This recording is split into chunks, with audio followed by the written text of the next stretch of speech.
Hi guys, I am Vivek Shankar. In previous lecture, I discussed about the Dalton's atomic theory and its limitations. Today, I discuss the discovery of fundamental particles and discovery of cathode rays as well as its characteristics. So guys, let's start the topic now.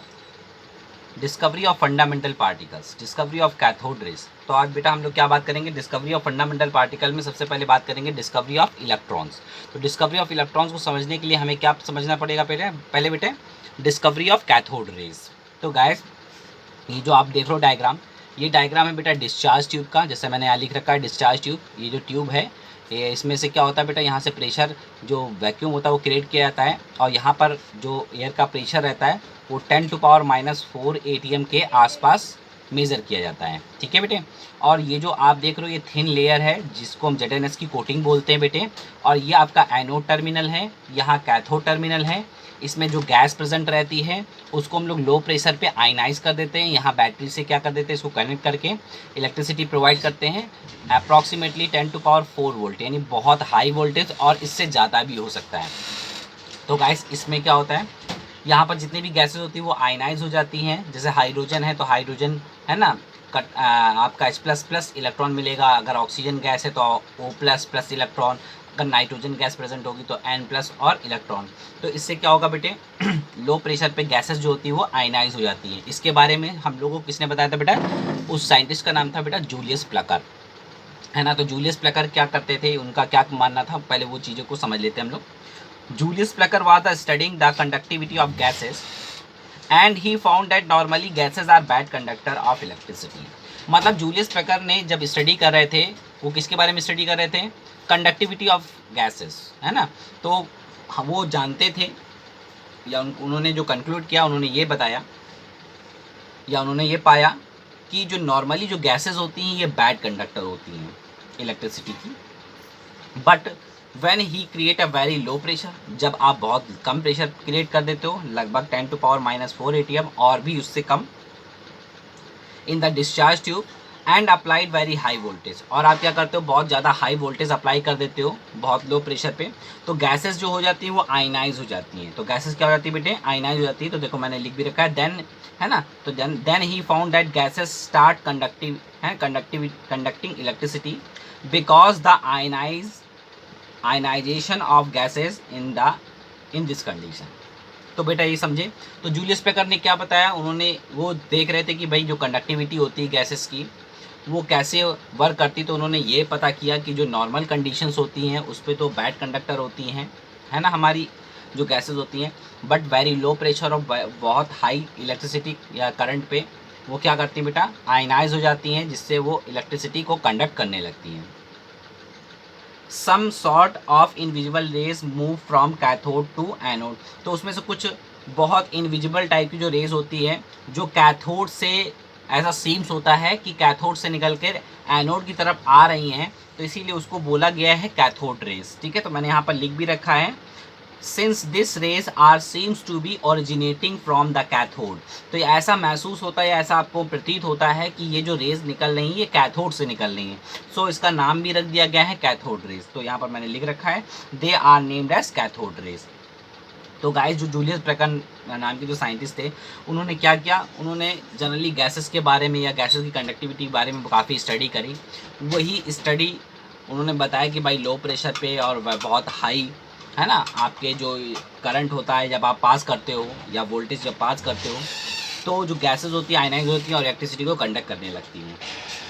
तो यहीं से पता चला बेटा cathode rays के बारे में। तो अब जो इस डिस्चार्ज ट्यूब में जो गैसेस प्रेजेंट थी वो वेरी हाई, कह सकते हैं, वोल्टेज और लो प्रेशर पे गैस आयनाइज होगी, और आयनाइज होने के बाद वो फॉल होने लगी, है ना, ZnS की कोटिंग की तरफ, है ना, मतलब मूव करने लगी फ्रॉम कैथोड टू एनोड।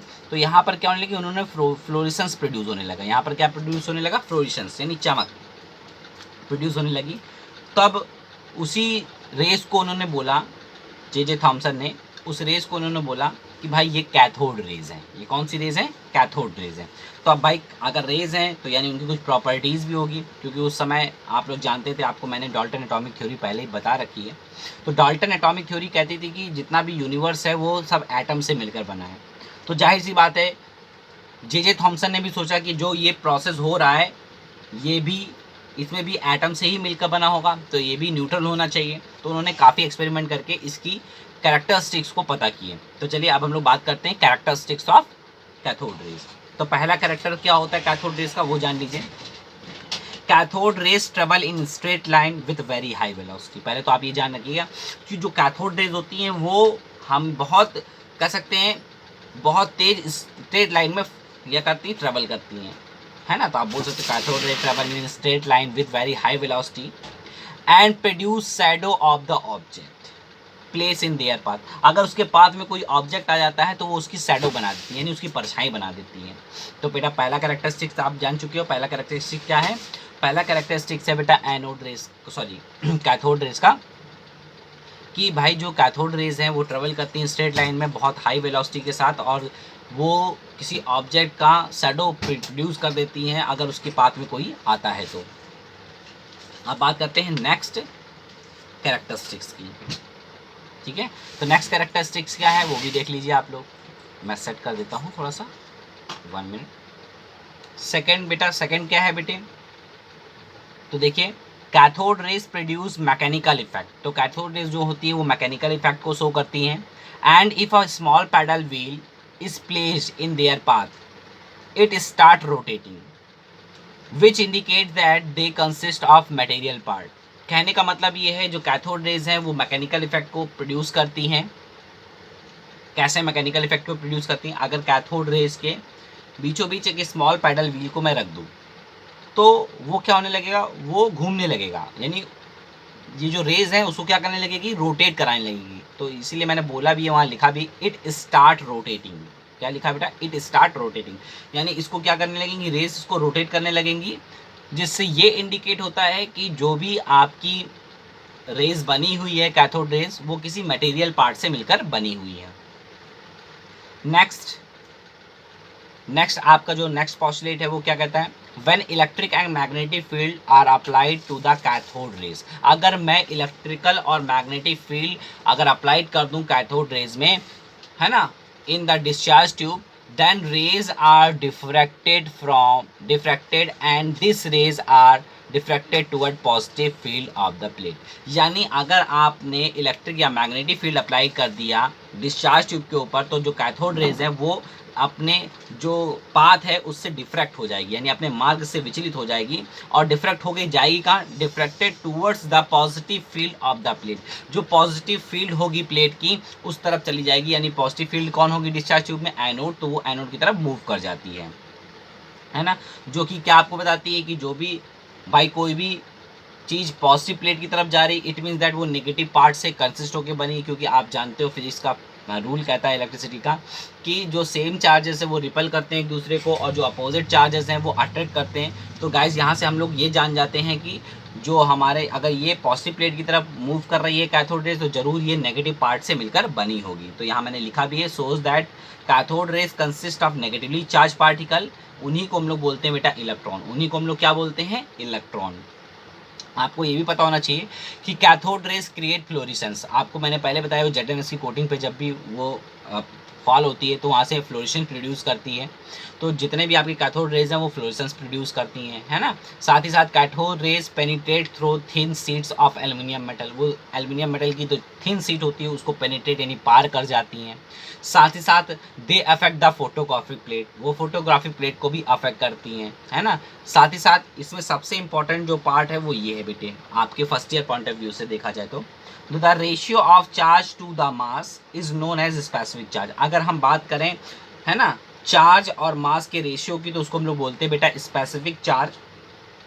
तो हम लोग जानते हैं फॉर ऑल कैथोड रेज, मतलब हर एक कैथोड रेज के लिए जो उसका स्पेसिफिक चार्ज होता है या E/m जो रेशियो होता है, E का मतलब चार्ज ऑफ इलेक्ट्रॉन और m का मतलब मास ऑफ इलेक्ट्रॉन का जो रेशियो होता है वो irrespective of all the gases use in the tube. आप कोई भी गैस अगर यूज़ करें ट्यूब के अंदर, डिस्चार्ज ट्यूब के अंदर कोई भी गैस अगर आप यूज़ करते हो तो उसका कोई भी इम्पैक्ट जो होता है उसके स्पेसिफिक चार्ज पे कभी भी नहीं पड़ता है। तो गाइस आई थिंक आपको इतना अंडरस्टैंड हो गया होगा कि किस तरह से जो कैथोड रेज हैं वो वर्क करते हैं, उनकी कैरेक्टरिस्टिक्स क्या होते हैं। इस वीडियो में मैंने आपको डिस्कस किया कि डिस्कवरी ऑफ कैथोड रेस यानी डिस्कवरी ऑफ इलेक्ट्रॉन के बारे में हमने जाना।